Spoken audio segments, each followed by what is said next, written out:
Hello, everyone, and welcome to another episode of Dirty Laundry.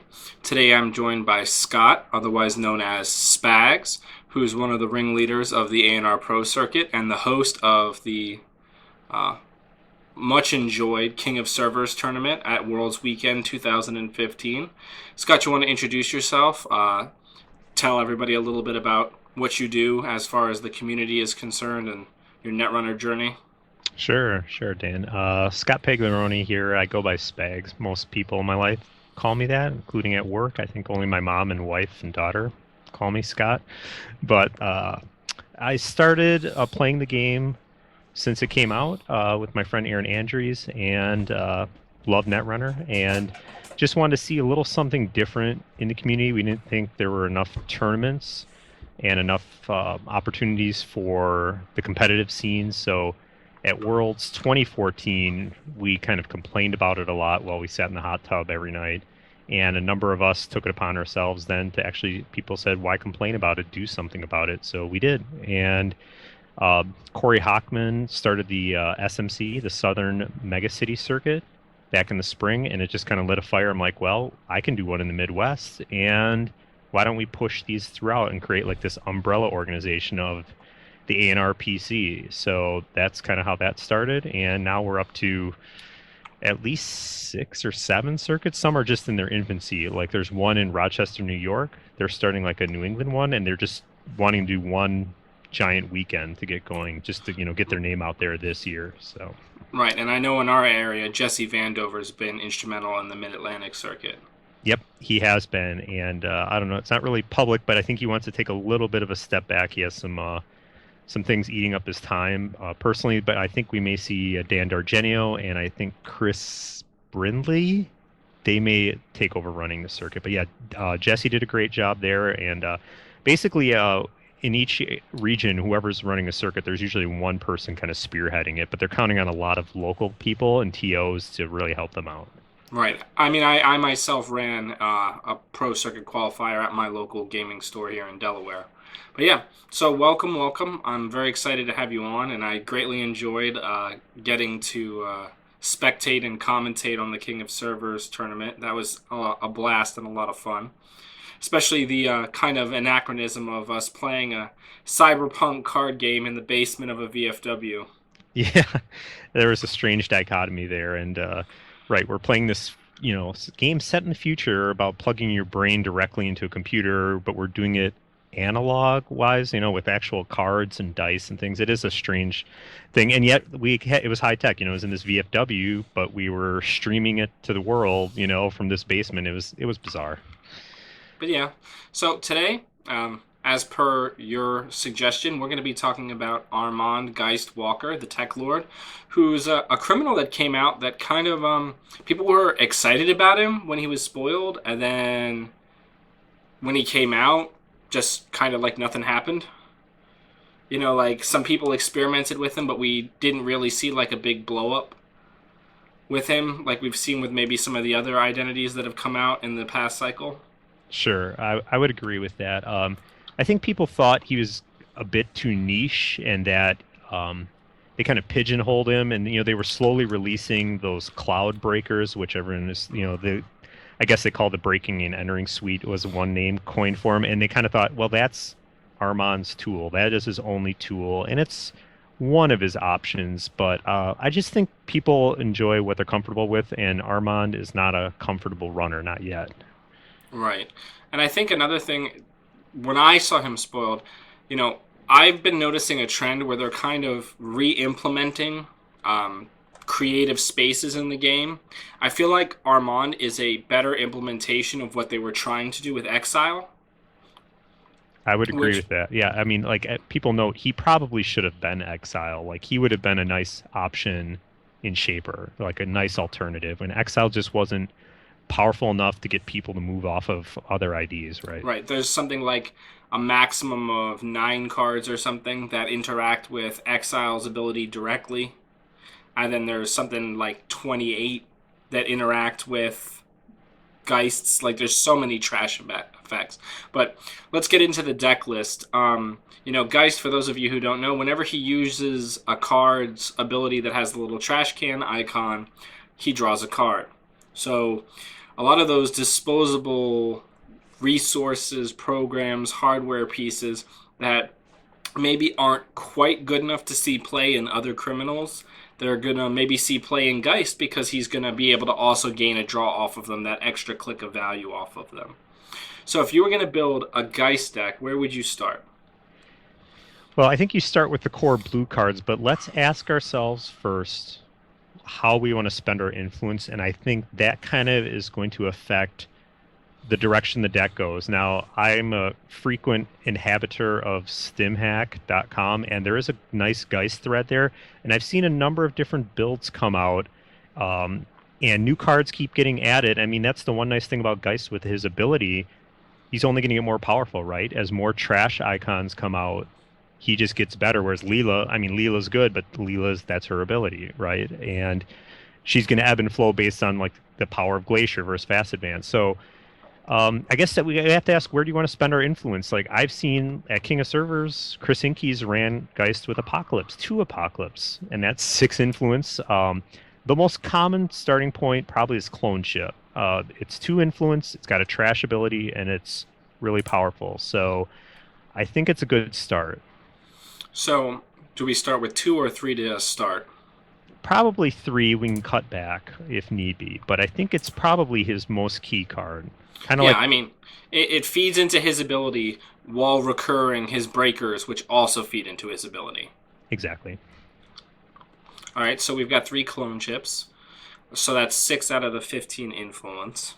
So you noted that it brings back his breakers. So I assume you want to go with the trashable breakers.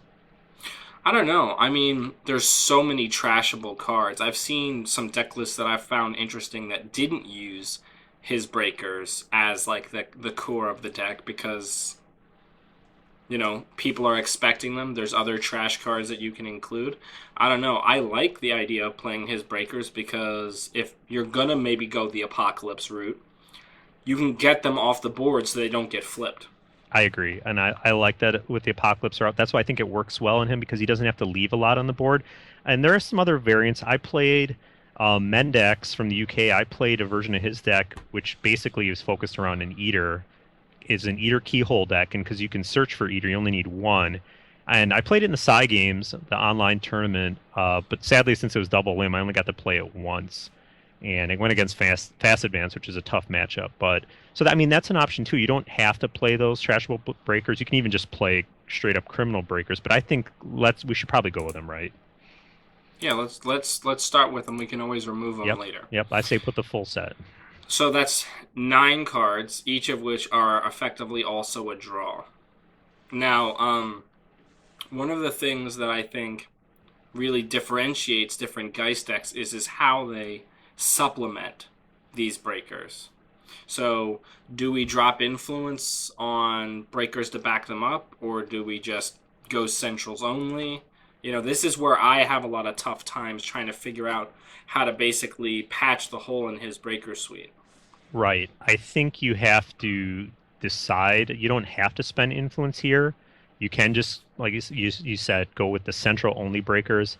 I think I go with a mix. I have noted that 1 corroder is a decent option, but I guess we have to determine if we're going to be using Apocalypse or not. But I think if you're going to use the trashable breakers, I think you have to run at least 1 Levy AR lab access, right?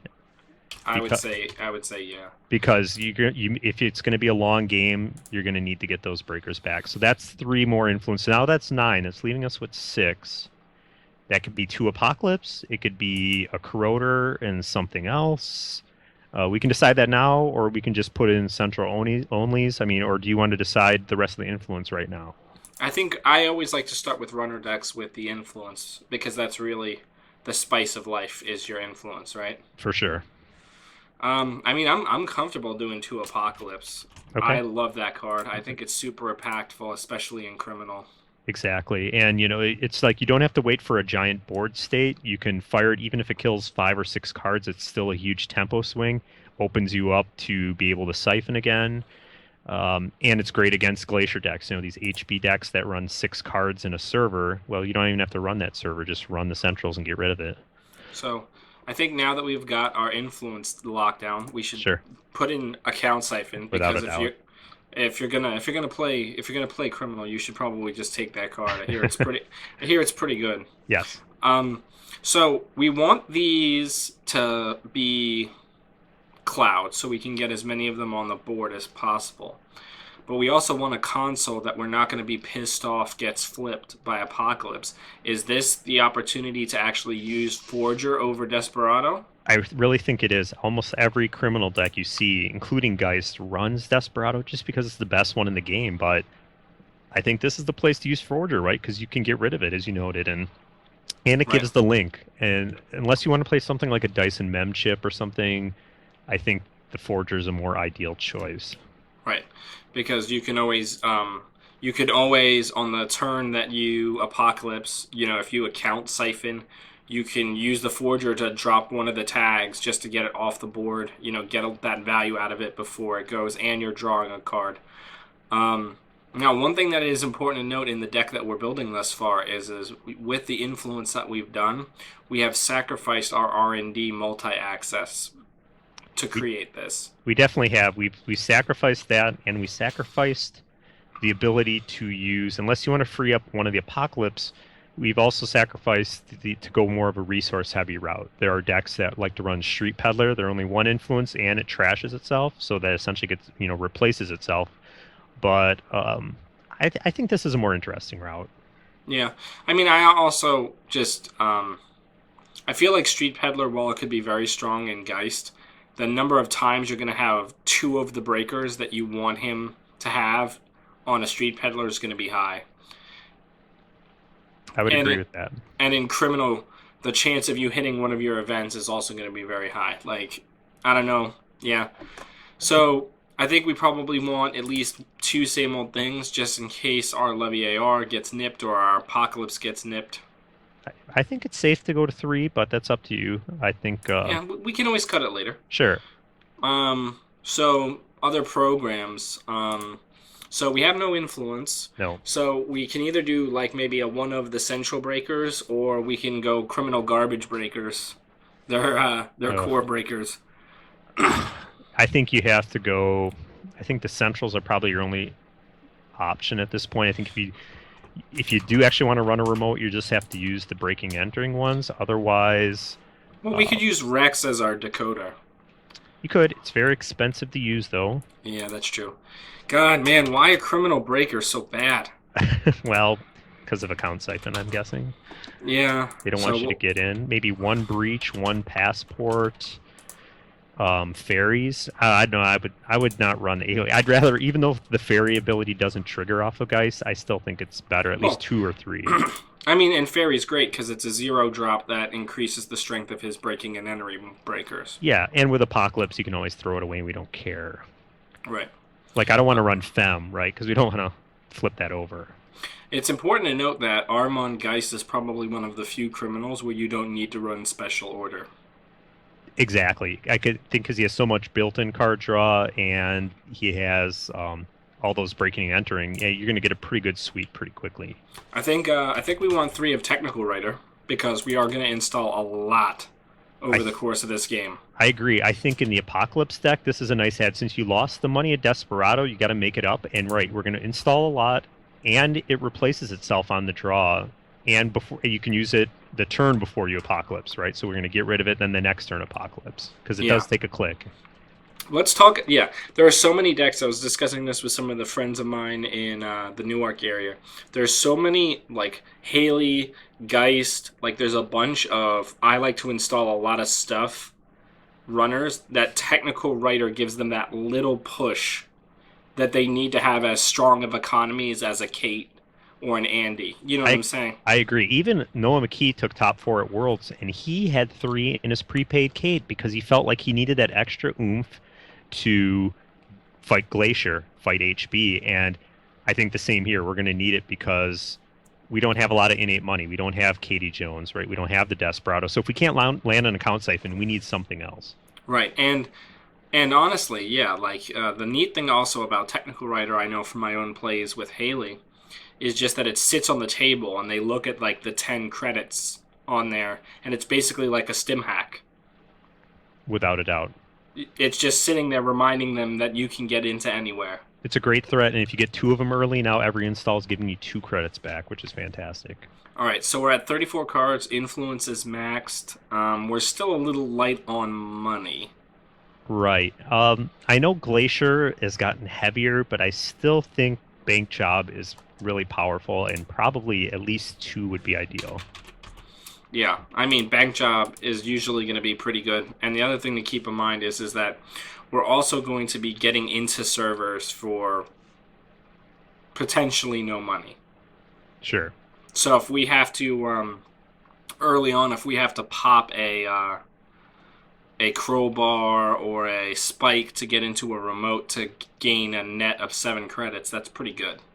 It's really good. And also, it's disposable money. Remember, we're playing Apocalypse. We want to, if we have to levy, we'd like to get it back and not have it face down so we can get rid of it, which is nice. Right, as opposed to doing something like a Katie Jones where once it's it's going to be flipped and it's going to be bad because it's just gone forever. Exactly. And if you look here right now, I mean, everything except those central only breakers we can dispose of pretty much, which is beautiful with Apocalypse. Right. All right, so I think that's pretty good. We've got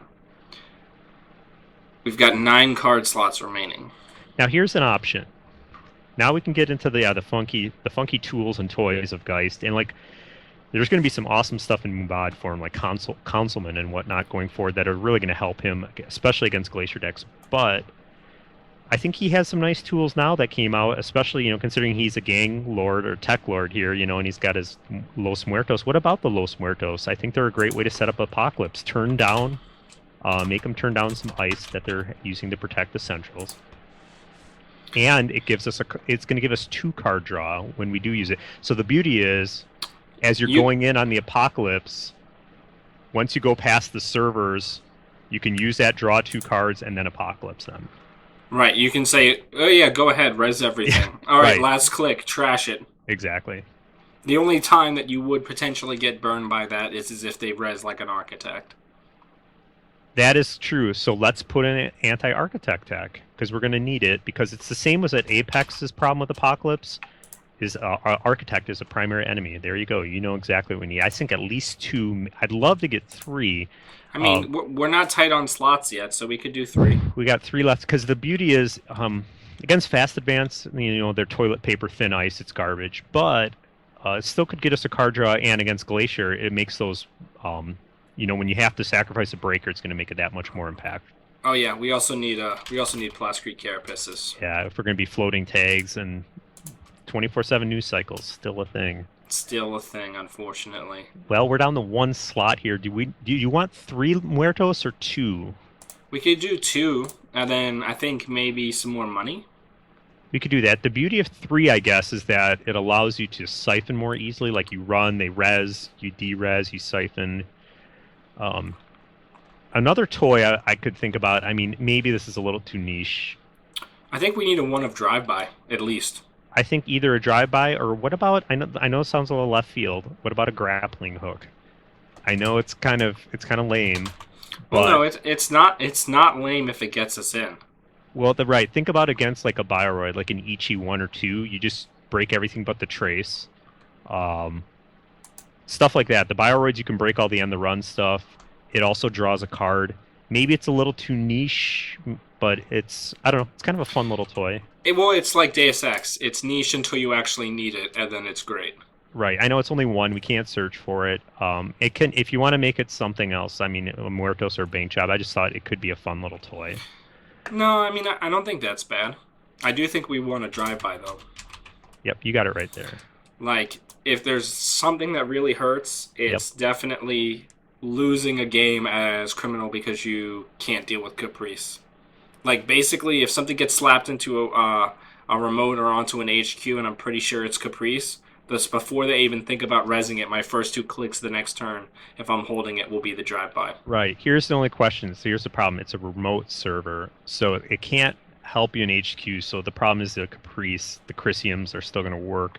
So my question is, are you actually going to run that remote, or are you just going to try and dig for the Apocalypse? I mean, sometimes you do have to run a remote. It's a tough call. I'm not saying it's a bad card. It might be better off as a third bank job for money or a third Muertos. Let's do bank job. Let's do a little bit more consistency, and then we can always make edits later. I don't mind the money. Yeah, money's always pretty good when you're a criminal, I hear. So what do we think about this? I think it looks pretty strong. The biggest thing is we're safe on 2 counts. We're safe from C-Source because we can always just sack a forger to avoid the tag. Yep. If we get 24/7, we can just hopefully have a Plascrete. Yep. And then our defense against mid-seasons is just having money. Yep, exactly. Yeah, an alternate build is more of a resource base. That's what I ran with the Eater, and what's cool about that is you can run Fall Guys, which do double duty, New Angeles City Hall, and then you didn't even have to run Plascrete because I felt like you just shake tags with, the New Angeles, you save it with the Fall Guy, and it always stays in play. Right. So that's kind of a fun thing. That's what I'm saying. Geist has a lot of cool options, and it's only going to get better. This is just one type of build you can do with them. Yeah. And we've got a lot. We've got a ton of cards that feed his ability. Oh, we have a boatload of cards that feed him. Hopefully not too much, but I think you got to keep moving with him, right? You have to keep drawing, and like most criminals, he's a siphon machine. That's why I think you want 3 same old thing, because you got to keep the pressure on. If we can't land a siphon, times are going to be hard, and the technical writer helps, but we'll see. All right. What do you think about the build? So, like you said, we have no multi-axis, though. No legworks, no HQI, no RDI, no medium. I mean, that's rough. I think maybe... Is the idea, though, if we keep them, it's kind of a denial deck, so if we keep them in check, our agendas are going to stack up, right? Right. I mean, but then we can get super screwed by luck of the draw. I think maybe we drop the grappling hook. Sure. We put in a legwork. I think that's fine. And then we drop a single clone ship and put in a Maker's Eye, because we've got the same old things to recur it. You prefer that over the RDI? Probably. We don't.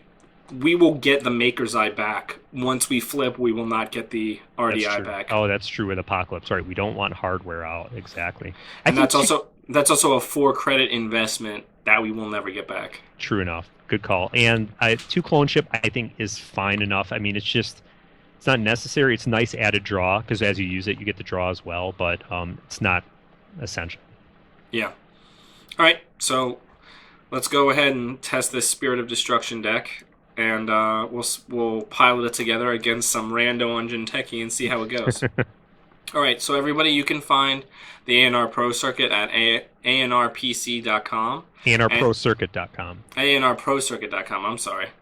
And you can find us on YouTube, Twitter, and on iTunes. We're going to do a test run segment immediately after this, testing the deck, and hopefully we'll see you there.